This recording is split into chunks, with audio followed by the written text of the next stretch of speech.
Hello, everyone. This is Lauren Steiner, and welcome to the Robust Opposition. I'm wearing this silly thing because somebody brought it over for me for the holidays, and I'm going to turn it off so I won't distract you during the show. But this may be my last show of 2021. I'm not going to do any kind of recap show tonight because I have a very important topic, and that is the Kellogg strike that was recently settled. The big news was that last week, 1,400 striking workers at 4 Kellogg's plants across the United States decided to accept the contract offered by management. It was hailed by the union as a victory, and many leftists on social media were seeing it as a victory, saying, when we organize, we win. But I saw a leaked memo on Twitter by a Kellogg's executive that said, quote, the overall bucket of money stays the same, just shifts money from one bucket to another. No gain overall for workers, with 3 more weeks of strike and no income. No ratification bonus. We are confident this will pass, unquote. So naturally, my interest was piqued. And then I read an article in the American Prospect confirming my suspicions that this wasn't such a good deal, and I knew that I needed to do a show on it. So the topic of tonight's show is, should Kellogg's workers have settled? And my guests are the author of that article, Jarod Facundo, a writing fellow at the American Prospect. Jarod previously worked at The Nation, Dissent, and the Institute for Policy Studies. And Harry Gibson, a 10-year employee of Kellogg's in Battle Creek, Michigan. Welcome to the show, both of you. Thanks for having us on. Thank you. Well, my first question for you, Harry, is why were you guys striking? Many people thought it was for better pay and better working conditions, but that wasn't the case, was it? No, it wasn't. We have a 2-tier pay system that we were trying to alleviate through strike. Was probably one of our biggest issues. I don't think we're asking for any raise, or we wasn't asking for anything like that. Kellogg was trying to take a lot of our pensions, a lot of our cost of living raises, and wanted us to pay a percentage of our insurance, with addition to the 2-tier employees. Jarod, why don't you tell us about this 2-tiered system and maybe give us a little historical perspective on how it got started in labor in America? Yeah, the two-tier contract system, it first appeared in like the late 1970s, but by then it was kind of like an anomaly. When it really becomes like a part of like how organized labor contracts are decided, that was in 1983. It was American Airlines like implemented it, and within 1 year it went from composing 9% of airline contracts by like 1 year in. 35% of the airline industry had 2-tier provisions within, and after that, from the 80s to the mid 90s, it kind of like trickled its way into other industries, but we really see it sweep across American industry post 2008 like financial crisis. It was like used as an argument that these businesses can only continue after the financial fallout if we implement this. So you see it pop up in auto manufacturing, trucking, retail, and like so on. And this has just kind of been the defining, or one of the defining struggles when it comes to like when workers go on strike nowadays. And that was one of the central conflicts within the Kellogg strike. So this 2-tiered system was introduced into Kellogg's in 2015, and you had what you call transitional workers and legacy workers. Harry, why don't you describe the difference? What did the legacy workers get that the transitional workers didn't get?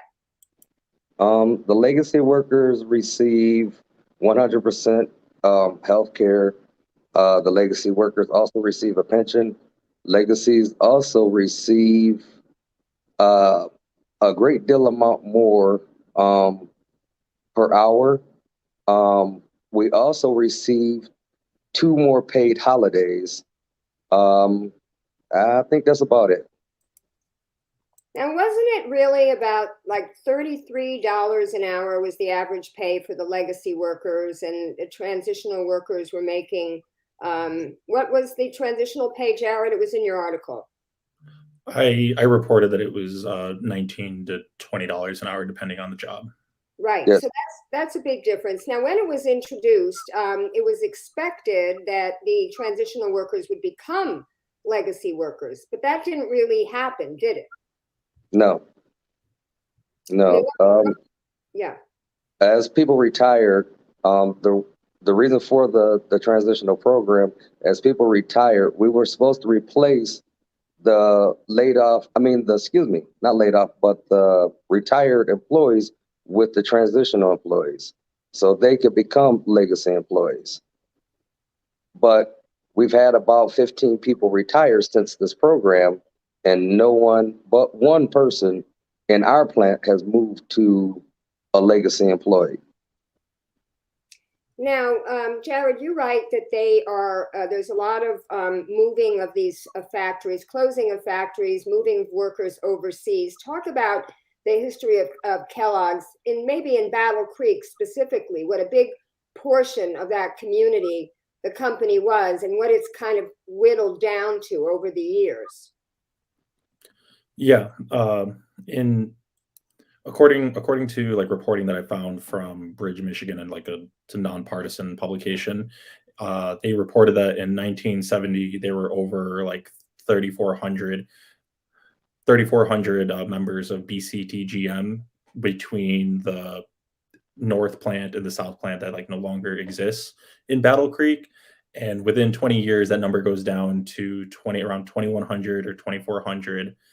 And it didn't make it into my reporting, but I found something about a couple hundred more jobs leaving the United States, like in 95, 96. And then a couple years later in 1999, one of the plants in Battle Creek was shut down, and that was like a loss of another 500 jobs. And then now we look today and there's 313 people in the Battle Creek bargaining unit, and that was according to Local 3G President Trevor Beidelman. So what does that look like for the community, Harry? This was such a cereal town, and it's just, you've been there for 10 years. You haven't been there the whole time, but what does it look like for the community as the company seems to divest itself like this? Well, I can see a lot of the local businesses shutting down, a lot of people that are moving out of town. There's areas of Battle Creek that kind of looks like a ghost town, and it's not a very big town to begin with. Now, what is it like for you to work there? I was reading about 10, 12-hour days. I mean, I thought we got the unions in the 30s to get the 8-hour day, and you guys are working 10, 12 hours, but you are getting overtime. It's a good job, right? Pretty much. Yeah, I love my job, hate my employer. I hired onto this job with a benefit package and was promised these things. So essentially, I work 7 days a week. So essentially, I sell my kids' birthdays, my grandkids' birthdays, holidays, to make this kind of money. And now, they want to take it from me. I don't think it's fair. So what was the event that precipitated the strike? Well, contract time. Yes. Our contract of 5 years was up. So we were looking for another contract with the company. Now, when you decided to strike, was it pretty universal amongst the workers in the plants? Was everybody gung-ho about this action, or was there dissension? Initially, when we went on strike, I think it was a 98% across all 4 plants that we agreed to strike. And What was the solidarity that you got from the public when you first went on strike? I'm talking about even before they fired 1,400 of you, right when you went on strike. Because I noticed that there was a lot made of it in social media and people were starting boycotts. How did that make you guys feel? Um, it's a great feeling to know that our community and across the country that people was standing behind us and kind of believed in what we believed in. And then they fired the workers. So when they fired the workers, did that aid your organizing efforts? I mean, do you think the public stepped up? I remember reading something about what some Redditors were doing. Maybe you want to talk about that, Jarod? Yeah, that was a really interesting little piece in this whole story where there's this subreddit called anti-work, and it's like existed before the pandemic, but like before then it's like a community of like over 1 million people where they like talk about how to deal with like workplace problems. And like throughout the pandemic, like when people were off their jobs or just like thrown into these like precarious conditions, it really like bubbled up in like the last 2 years. But people were posting about that the company had threatened to replace its 1,400 workers with like permanent replacements, and that kind of like sparked a bunch of like young people like trying to find ways to like agitate the company and like slow down the process. And one of the most like creative examples was this like TikTok user who who coded a program that autofilled the Kellogg's like job application portal, and it like at the same time it also used like the correct zip codes and like city and state information and filled it out with like the appropriate information, so it would be hard for management to be able to like sort through whether or not that was like a real person. And uh it's funny, the company like tried saying that like it didn't affect them, but like it clearly did. Like their portals were down. Like Yeah. there's no way around it. You know what I mean? Like that's just saving face on their side. Yeah, no, they were putting a lot of positive spin, but that everything was running smoothly. But Harry, you spoke to Jarod in the article about how things weren't going so smoothly there in the plant. Tell us about that. Well, of course, I wasn't in the plant, um, but I do know that when we are cooking and production is running, there's always a billow of smoke that comes from, well, not smoke, but steam that comes from our plant. Now, about a half mile down the road, Post is down the road, which you can visually see from where we were standing. Um, we watched the steam from Post just bellowing off of their roof. We knew Post was making money. There was nothing coming off of our roof. Nothing. Mm. And also, weren't there reports, Jarod, of misshapen cereal turning up in stores? Yeah, yeah. I had photos shared with me of like just deformed cereal. Like there was one like there's like a raisin bran the size of a fist. And then like if you looked at Kellogg's like Twitter account, they were just like replying to people complaining about like a burnt Pop Tart, or there was like ants inside of like Rice Krispies, or there was Cheez-Its that had like plastic in them, and some of the cereal wasn't even bagged, or it was just empty boxes. And or like they would talk about like that they had shortage, or people were complaining about shortages, and like the company like kept replying that, oh, these are supply chain shortages, like, oh, this stuff is going to be resolved soon enough. And like probably the most like striking example of how they were trying to spin everything being okay was that somebody had complained that the Kellogg's logo was taken off the Pop Tarts box, and like their response was that like our internal research shows that people associate the Pop Tarts brand more than the Kellogg's logo, so we decided to take that off. But it's like come on, you know what I mean? Like if you Yeah. understand what's going on, like that's clearly not why you're doing that. Now, I have to tell you that I do not eat a lot of processed foods, packaged, boxed, canned foods. I kind of try to make everything from scratch, but I do have a weakness for Kellogg's Crispix. It's probably my favorite American cereal. And every now and then I get a hankering for it and I go to the supermarket and I buy it. And I was boycotting Crispix through the whole strike. And when I found out that you settled, I'm like, okay, now I can go buy some. And damned if they didn't even have it at my local store. And I was ready to go buy some. They didn't even have any on the shelf.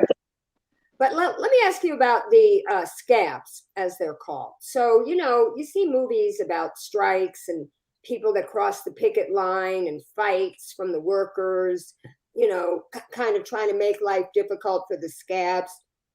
What was that like for you there, Harry? And were any of these scabs people that you knew from the community that were just looking to get jobs? I can't say that I knew anyone. The buses were pretty far away as they were transporting them back and forth. So I really didn't get a chance to look at any of them. Really didn't give a chance to even have conversation with any of them. It was directly into the plant or directly back onto the bus. But I did see videos of like fights that would break out amongst the scabs. And I think that was in the Memphis plant. Don't quote me on that. I'm not sure which plant it was, where I was told that they let all the scabs go that was on that shift, because it was probably 30 people that was in the plant fist fighting. Well, I have to say, when you mentioned Memphis, I contributed to the strike fund because I'm in Asheville, North Carolina, and Memphis is the closest plant to me. Did you guys get a lot of contributions to your strike funds? Yes, we did. Yes, we did. So, yeah, go on. I'm not sure on the dollar amount. The last figure I think I seen just for a Battle Creek plant, I believe, was 160,000. Good. So what made you decide to accept this offer?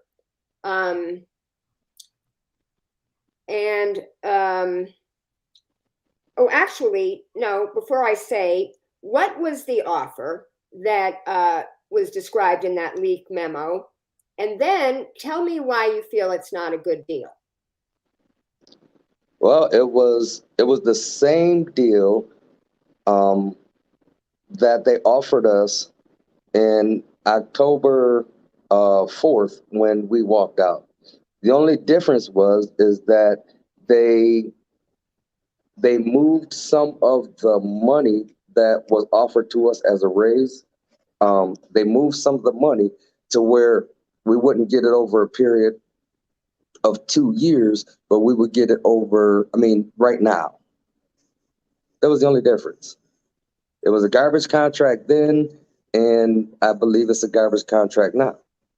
Because your whole reason for striking was to try to ensure some transition for those transitional workers to the legacy workers. And now it's kind of complicated. There's like 4 categories now. Jarod, Yes. you want to explain that? Yeah, the 4 categories, that was a really tricky thing to understand. And I think that goes to show how the company is just like manipulating the language of the contract to like further exploit workers. But essentially, like what it does, or what the ratified agreement does, there are original legacy employees, and there's this new classification called regular employment, and that's for where transitionals who, like, if they transition, because like the company like has based on its like record, like it's not guaranteed, but if they make it to that like regular, they're never going to be at the same level that previous legacy employees were. So you're going to have this legacy employee group that is eventually just going to like retire out, and you're going to have this new regular, and then there's going to be these transitionals who are essentially locked out of what previous generations before received. And then there's this other group called provisionals, and there are no provisional employees in the Battle Creek plant. From what I understand, provisionals are some form of like sanitation workers that are in the other 3 plants. Now, why did the union decide to accept this deal? I think you wrote that something like 90% of the people in the Battle Creek plant were not in favor of it. So did that mean that the other plants kind of outweighed you, or did the union leadership outweigh the rank and file? It was the other three plants.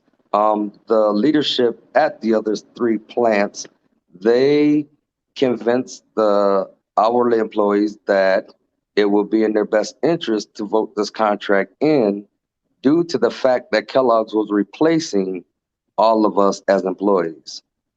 Mm. So that was a scare tactic that they did that actually worked for them. Yes.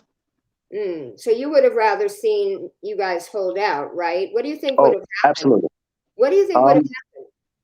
Well, again, judging by the smoke that I did not see on the roof, Kellogg's wasn't making any money. So I don't think they could have held out much longer. We do know that I have a brother that works brother, sister, and a brother-in-law and a father-in-law that works down the street at Post. And the information I got from them is that Kellogg's had lost a lot of the shelf space. Mm. And from my understanding, I knew that Post was backing off on giving a lot of the employees overtime hours and things of that nature because Post was slowing down in production. Well, the minute Kellogg's started losing the shelf space at a lot of the major grocery stores like Walmart, Sam's, and what's that other one? Well, there's another one. Anyways, Costco. There we go. That they offered their employees last week that for the entire week until the beginning of the year, they would pay their employees triple time every day because they wanted to fill the shelf space that Kellogg's had lost. Wow. Yes. Well, so why do you think the union leader, when they released the, the terms and on social media, why do you think they framed that as a win? Well, maybe so not to look like I have egg in my face, I guess. And maybe they're looking at it as they are in belief that we were going to be replaced. The 1,400 people were going to be replaced. So we look at it as a win because we do have our jobs. Now, I don't know enough about labor law. Maybe, Jarod, you know the answer to this question, but I thought if you're a union and you strike, you can't be replaced permanently. I don't know the exact labor law, but one of my editors, Harold Meyerson, when we were talking before I went out in the field reporting, he said like, well, you shouldn't be able to do that, but like you can. Like that's it. It's unfortunately allowable, and like that's kind of just goes to show how or how the strength of unions like over the last 40 years has like slowly decreased. Yeah. Well, Bernie Sanders came and did a rally, and I thought that was kind of cool. And Joe Biden made a statement, and yet this happened. And overall, do you feel discouraged, Harry, going forward? Well, again, I work for a company now that I don't trust. And I mean, I kind of look at my future, and they still talk about cutting jobs and moving plants to Mexico and Canada. So, I mean, they want to move all four plants. They don't want to produce any cereal here in the U.S., is what they tell us. Yeah. I believe that Battle Creek plant is one of the first plants that they are looking to shut down.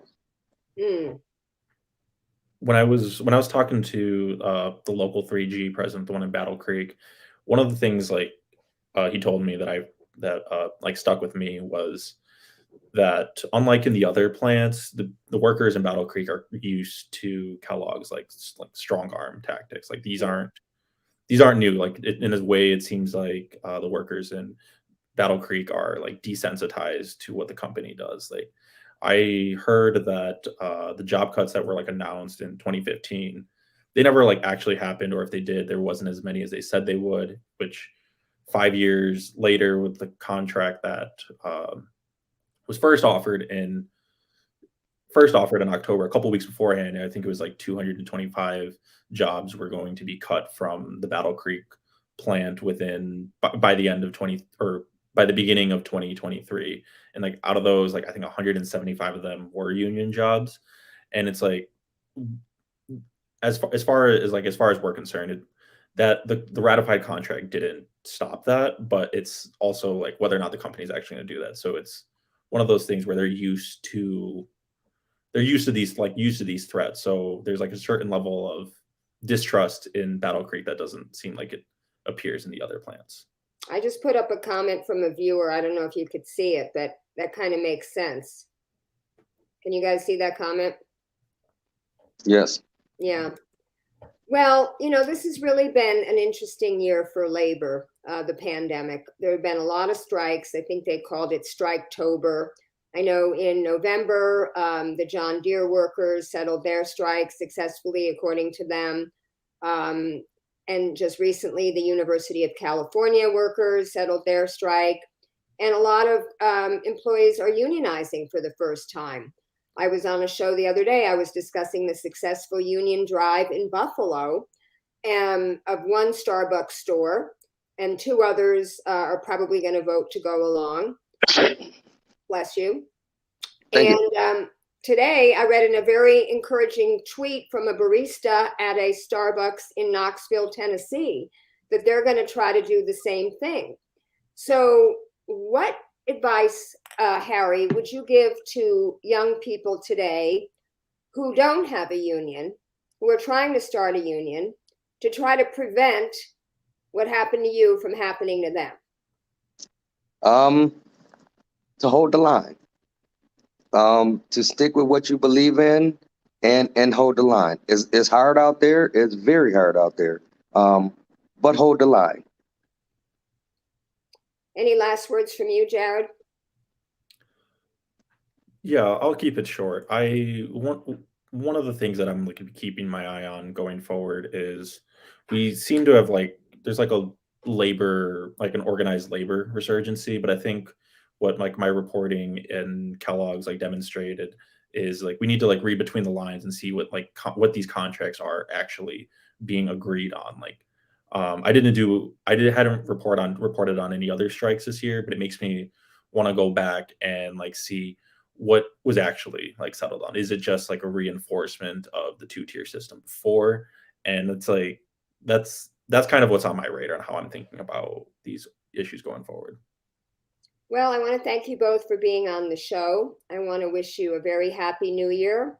May 2022 bring more strikes and more union organizing, and hopefully we can return the balance between labor and capital more to labor, because it's been, for the last 40 years of neoliberalism, we've been going the wrong way, folks.